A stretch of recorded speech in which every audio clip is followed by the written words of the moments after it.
ओम श्री गणेशाय नमः। श्री जानकी वल्लभो विजयते। अयोध्या कांड को आगे बढ़ाते हुए दोहा नंबर 202। प्रात प्रिया करि मातु पद, बंदी गुरहि सिरुनाई। आगे किए निषाद गण, दीन्हु कटकु चलाई। सियापति राम जय जय राम, मेरे प्रभु राम जय जय राम। प्रातः काल की क्रियाओं को करके माता के चरणों की वंदना कर और गुरुजी को सिर नवाकर भरत जी ने निषाद गणों को रास्ता दिखलाने के लिए आगे कर लिया और सेना चला दी। निषाद राज को आगे करके पीछे सब माताओं की पालकियां चलाईं। छोटे भाई शत्रुघ्न जी को बुलाकर उनके साथ कर दिया। फिर ब्राह्मणों सहित गुरुजी ने गमन किया। तदंतर आप भरत जी ने गंगा जी को प्रणाम किया और लक्ष्मण सहित श्री सीता राम जी का स्मरण किया। भरत जी पैदल ही चले। उनके साथ कोतल बिना सवार के घोड़े बागडोर से बंधे हुए चले जा रहे हैं। उत्तम सेवक बार बार कहते हैं कि हे नाथ, आप घोड़े पर सवार हो लीजिए। भरत जी जवाब देते हैं कि श्री रामचंद्र जी तो पैदल ही गए और हमारे लिए रथ, हाथी और घोड़े बनाए गए हैं। मुझे उचित तो ऐसा ही है कि मैं सिर के बल चलकर जाऊं। सेवक का धर्म सबसे कठिन होता है। भरत जी की दशा देखकर और कोमल वाणी सुनकर सब सेवकगण गिलानी के मारे गले जा रहे हैं।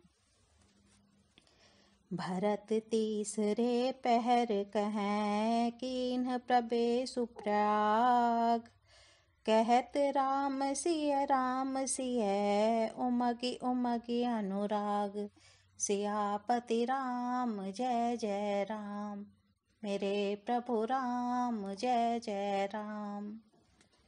प्रेम में उमंग उमंग कर सीताराम कहते हुए भरत जी ने तीसरे पहर प्रयाग में प्रवेश किया। उनके चरणों में छाले कैसे चमकते हैं, जैसे कमल की कली पर ओस की बूंदें चमकती हों। भरत जी आज पैदल ही चलकर आए हैं, यह समाचार सुनकर सारा समाज दुखी हो गया। जब भरत जी ने यह पता पा लिया कि सब लोग स्नान कर चुके, तब त्रिवेणी पर आकर उन्होंने प्रणाम किया। फिर विधि पूर्वक गंगा यमुना के श्वेत और श्याम जल में स्नान किया और दान देकर ब्राह्मणों का सम्मान किया। श्याम और सफेद यमुना जी और गंगा जी की लहरों को देखकर भरत जी का शरीर पुलकित हो उठा और उन्होंने हाथ जोड़कर कहा, हे तीर्थराज, आप समस्त कामनाओं को पूर्ण करने वाले हैं। आपका प्रभाव वेदों में प्रसिद्ध और संसार में प्रकट है। मैं अपना धर्म न मांगने का क्षत्रिय धर्म त्याग कर आपसे भीख मांगता हूँ। आर्द्र मनुष्य कौन सा कुकर्म नहीं करता, ऐसा हृदय में जानकर सुजान उत्तम दानी जगत में मांगने वाले की वाणी को सफल किया करते हैं। अर्थात वह जो मांगता है सो दे देते हैं। अरथ न धर्म न काम रुचि, गति न चाहूं निर्बाण। जन्म जन्म रति राम पद, यह बरदान नान। सियापति राम जय जय राम, मेरे प्रभु राम जय जय राम। मुझे न अर्थ की रुचि है, न धर्म की, न काम की, और न मैं मोक्ष ही चाहता हूँ। जन्म जन्म में मेरा श्री राम जी के चरणों में प्रेम हो, बस यही वरदान मांगता हूँ, दूसरा कुछ नहीं। स्वयं श्री रामचंद्र जी भी भले ही मुझे कुटिल समझें और लोग मुझे गुरुद्रोही तथा स्वामी द्रोही भले ही कहें, पर श्री सीताराम जी के चरणों में मेरा प्रेम आपकी कृपा से दिन दिन बढ़ता ही रहे। मेघ चाहे जन्म भर चातक की सुध भुला दे और जल मांगने पर वह चाहे वज्र और पत्थर ओले ही गिरावे, पर चातक की रटन घटने से तो उसकी बात ही घट जाएगी, प्रतिष्ठा ही नष्ट हो जाएगी। उसकी तो प्रेम बढ़ने में ही सब तरह से भलाई है। जैसे तपाने से सोने पर चमक आ जाती है, वैसे ही प्रियतम के चरणों में प्रेम का नियम निभाने से प्रेमी सेवक का गौरव बढ़ जाता है।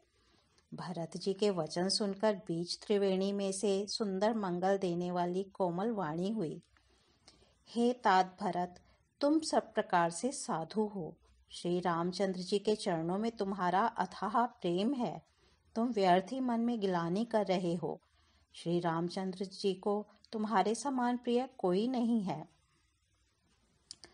तनु पुलक्यो ही हर्ष सुनी, बेनि बचन अनुकूल। भरत धन्य कही धन्य सुर, हर्षित बरसहि फूल। सियापति राम जय जय राम, मेरे प्रभु राम जय जय राम। त्रिवेणी जी के अनुकूल वचन सुनकर भरत जी का शरीर पुलकित हो गया, हृदय में हर्ष छा गया। भरत जी धन्य है कहकर देवता हर्षित होकर फूल बरसाने लगे। तीर्थराज प्रयाग में रहने वाले वानप्रस्थ, ब्रह्मचारी, गृहस्थ और उदासीन सन्यासी सब बहुत ही आनंदित हैं और 10-5 मिलकर आपस में कहते हैं कि भरत जी का प्रेम और शील पवित्र और सच्चा है। श्री रामचंद्र जी के सुंदर गुण समूहों को सुनते हुए वे मुनि श्रेष्ठ भरद्वाज जी के पास आए। मुनि ने भरत जी को दंडवत प्रणाम करते देखा और उन्हें अपना मूर्तिमान सौभाग्य समझा। उन्होंने दौड़कर भरत जी को उठाकर हृदय से लगा लिया और आशीर्वाद देकर कृतार्थ किया। मुनि ने उन्हें आसन दिया।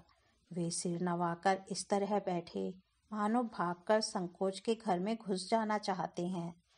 उनके मन में यह बड़ा सोच है कि मुनि कुछ पूछेंगे तो मैं क्या उत्तर दूंगा। भरत जी के शील और संकोच को देखकर ऋषि बोले, भरत सुनो, हम सब खबर पा चुके हैं। विधाता के कर्तव्य पर कुछ वश नहीं चलता। तुम ग्लानि जिय जनि करहु, समुझि मातु कर तूति।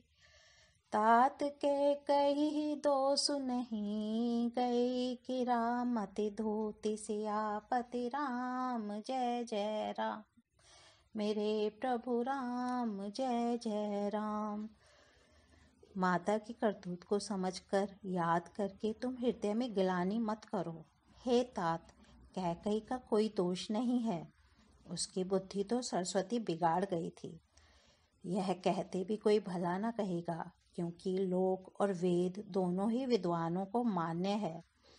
किंतु हे तात, तुम्हारा निर्मल यश गाकर तो लोक और वेद दोनों बड़ाई पावेंगे। यह लोक और वेद दोनों को मान्य है और सब यही कहते हैं कि पिता जिसको राज्य दे वही पाता है। राजा सत्यव्रती थे, तुमको बुलाकर राज्य देते तो सुख मिलता, धर्म रहता और बड़ाई होती। सारे अनर्थ की जड़ तो श्री रामचंद्र जी का वन गमन है, जिसे सुनकर समस्त संसार को पीड़ा हुई। वह श्री राम का वन गमन भी भावीवश हुआ। बेसमझ रानी तो भावीवश कुचाल करके अंत में पछताई। उसमें भी तुम्हारा कोई तनिक सा भी अपराध कहे तो वह अधम, अज्ञानी और असाधु है। यदि तुम राज्य करते तो भी तुम्हें दोष न होता। सुनकर श्री रामचंद्र जी को भी संतोष ही होता। अब अति कीन्ह्यो भरत भल, तुम्हें उचित मत एहो। सकल सुमंगल मूल जग, रघुबर चरण सनेहु। सियापति राम जय जय राम, मेरे प्रभु राम जय जय राम। हे भरत, अब तो तुमने बहुत ही अच्छा किया। यही मत तुम्हारे लिए उचित था। श्री रामचंद्र जी के चरणों में प्रेम होना ही संसार में समस्त सुंदर मंगलों का मूल है। सो वह श्री रामचंद्र जी के चरणों का प्रेम तो तुम्हारा धन, जीवन और प्राण ही है। तुम्हारे समान बड़भागी कौन है। हे तात, तुम्हारे लिए यह आश्चर्य की बात नहीं है, क्योंकि तुम दशरथ जी के पुत्र और श्री रामचंद्र जी के प्यारे भाई हो। हे भरत सुनो, श्री रामचंद्र के मन में तुम्हारे समान प्रेम पात्र दूसरा कोई नहीं है। लक्ष्मण जी, श्री राम जी और सीता जी तीनों को सारी रात उस दिन अत्यंत प्रेम के साथ तुम्हारी सराहना करते ही बीती। प्रयागराज में जब वे स्नान कर रहे थे उस समय मैंने उनका यह मर्म जाना। वे तुम्हारे प्रेम में मग्न हो रहे थे। तुम पर श्री रामचंद्र जी का ऐसा ही अगाध स्नेह है जैसा मूर्ख विषयासक्त मनुष्य का संसार में सुखमय जीवन पर होता है। यह श्री रघुनाथ जी की बहुत बड़ाई नहीं है, क्योंकि श्री रघुनाथ जी तो शरणागत के कुटुंब भर को पालने वाले हैं। हे भरत, मेरा यह मत है कि तुम तो मानो शरीरधारी श्री राम जी के प्रेम ही हो।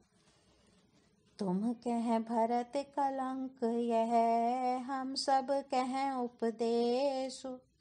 राम भगति रस सिद्धि हित, भायः समौ गणेश।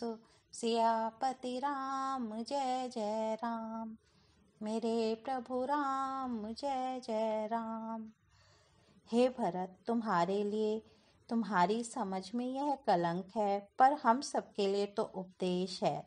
श्री राम भक्ति रूपी रस की सिद्धि के लिए यह समय गणेश बहुत शुभ हुआ है। हे तात, तुम्हारा यश निर्मल नवीन चंद्रमा है और श्री रामचंद्र जी के दास कुमुद और चकोर हैं। वह चंद्रमा तो प्रतिदिन अस्त होता और घटता है, जिससे कुमुद और चकोर को दुख होता है, परंतु यह तुम्हारा यश रूपी चंद्रमा सदा उदय रहेगा, कभी अस्त होगा ही नहीं। जगत रूपी आकाश में यह घटेगा नहीं, वर दिन दिन दूना होगा। त्रैलोक्य रूपी चकवा इस यश रूपी चंद्रमा पर अत्यंत प्रेम करेगा और प्रभु श्री रामचंद्र जी का प्रताप रूपी सूर्य इसकी छवि को हरण नहीं करेगा। यह चंद्रमा रात दिन सदा सब किसी को सुख देने वाला होगा। कैकई का कुकर्म रूपी राहु इसे ग्रास नहीं करेगा। यह चंद्रमा श्री रामचंद्र जी के सुंदर प्रेम रूपी अमृत से पूर्ण है। यह गुरु के अपमान रूपी दोष से दूषित नहीं है।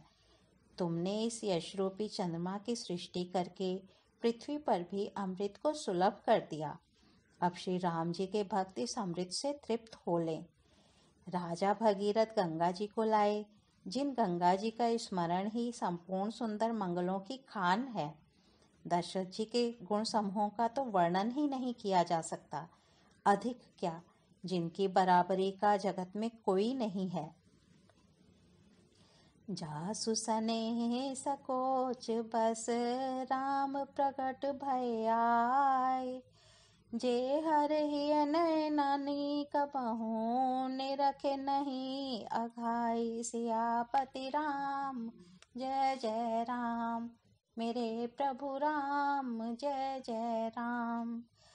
जिनके प्रेम और संकोच शील के वश में होकर स्वयं सच्चिदानंदन भगवान श्री राम आकर प्रकट हुए, जिन्हें श्री महादेव जी अपने हृदय के नेत्रों से कभी अघाकर नहीं देख पाए, अर्थात जिनका स्वरूप हृदय में देखते देखते शिवजी कभी तृप्त नहीं हुए, परंतु उनसे भी बढ़कर तुमने कीर्ति रूपी अनुपम चंद्रमा को उत्पन्न किया, जिसमें श्री राम प्रेम ही हिरण के चिन्ह के रूप में बसता है। हे तात, तुम व्यर्थ ही हृदय में ग्लानि कर रहे हो। पारस पाकर भी तुम दरिद्रता से डर रहे हो। हे भरत, सुनो, हम झूठ नहीं कहते, हम उदासीन हैं, किसी का पक्ष नहीं करते, तपस्वी हैं, किसी की मुँह देखी नहीं कहते, और वन में रहते हैं, किसी से कुछ प्रयोजन नहीं रखते। सब साधनों का उत्तम फल हमें लक्ष्मण जी, श्री राम जी और सीता जी का दर्शन प्राप्त हुआ। सीता लक्ष्मण सहित श्री राम दर्शन रूप उस महान फल का परम फल यह तुम्हारा दर्शन है। प्रयागराज समेत हमारा बड़ा भाग्य है। हे भरत, तुम धन्य हो, तुमने अपने यश से जगत को जीत लिया है। ऐसा कहकर मुनि प्रेम में मग्न हो गए। भरद्वाज मुनि के वचन सुनकर सभासद हर्षित हो गए। साधु साधु कहकर सराहना करते हुए देवताओं ने फूल बरसाए। आकाश में और प्रयागराज में धन्य धन्य की ध्वनि सुन सुनकर भरत जी प्रेम में मग्न हो रहे हैं। पुलक गाते ही राम सिय, सजल सरोरु नैन। करि प्रणाम मुनि मंडल ही, बोले गद गद बैन सियापति राम।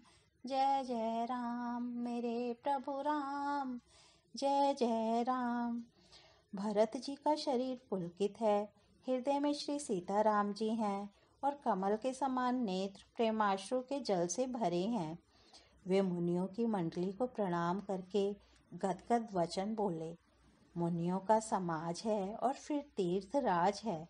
यहाँ सच्ची सौगंध खाने से भी भरपूर हानि होती है।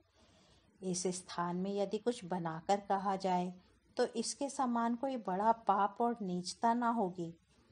मैं सच्चे भाव से कहता हूँ, आप सर्वज्ञ हैं और श्री रघुनाथ जी हृदय के भीतर के जानने वाले हैं। मैं कुछ भी असत्य कहूँगा तो आपसे और उनसे छिपा नहीं रह सकता। मुझे माता कैकेयी की करने का कुछ भी सोच नहीं है और ना मेरे मन में इसी बात का दुख है कि जगत मुझे नीच समझेगा। ना यही डर है कि मेरा परलोक बिगड़ जाएगा और ना पिताजी के मरने का ही मुझे शोक है, क्योंकि उनका सुंदर पुण्य और सुयश विश्व भर में सुशोभित है। उन्होंने श्री राम लक्ष्मण सरीखे पुत्र पाए, फिर जिन्होंने श्री रामचंद्र जी के विरह में अपने क्षण भंगुर शरीर को त्याग दिया, ऐसे राजा के लिए सोच करने का कौन प्रसंग है। सोच इसी बात का है कि श्री राम जी, लक्ष्मण जी और सीता जी पैरों में बिना जूती के मुनियों का वेश बनाए वन वन में फिरते हैं। अजिन बसन फल असन मही, शयन डासी कुस पात। बसि तरु तर नित सहत हिम, आतप वर्षा बात सियापति राम। जय जय राम मेरे प्रभु राम, जय जय राम। वे वल्कल वस्त्र पहनते हैं, फलों का भोजन करते हैं, पृथ्वी पर कुश और पत्ते बिछाकर सोते हैं और वृक्षों के नीचे निवास करके नित्य सर्दी, गर्मी, वर्षा और हवा सहते हैं। इसी दुख की जलन से निरंतर मेरी छाती जलती रहती है। मुझे न दिन में भूख लगती है, न रात को नींद आती है। मैंने मन ही मन समस्त विश्व को खोज डाला, पर इस कुरोग की औषधि कहीं नहीं है। माता का कुमत बुरा विचार पापों का मूल बढ़ई है। उसने हमारे हित का बसूला बनाया, उससे कलह रूपी कुकाट का कुयंत्र बनाया और 14 वर्ष की अवधि रूपी कठिन कुमंत्र पढ़कर उस यंत्र को गाढ़ दिया। यहाँ माता का कुविचार बढ़ई है, भरत को राज्य बसूला है, राम का वनवास कुयंत्र है और 14 वर्ष की अवधि कुमंत्र है। मेरे लिए उससे यह सारा बुरा साज रचा और सारे जगत को छिन्न भिन्न करके नष्ट कर डाला। यह कुयोग श्री रामचंद्र जी के लौट आने पर ही मिट सकता है और तभी अयोध्या बच सकती है, दूसरे किसी उपाय से नहीं। भरत बचन सुनी मुनि सुख पाई, सबहि कीन्ही बहुत भांति बड़ाई। राम सिया राम जय जय राम। राम सिया राम जय जय राम। तात करऊं जनि सोच विशेषी, सब दुख मिटहि राम पग देखी। राम सिया राम जय जय राम। राम सिया राम जय जय राम। भरत जी के वचन सुनकर मुनि ने सुख पाया और सभी ने उनकी बहुत प्रकार से बड़ाई की। मुनि ने कहा, हे तात, अधिक सोच मत करो। श्री रामचंद्र जी के चरणों का दर्शन करते ही सारा दुख मिट जाएगा। ओ मंगल भवन अमंगल हारी, द्रबहु दशरथ अजेर बिहारी।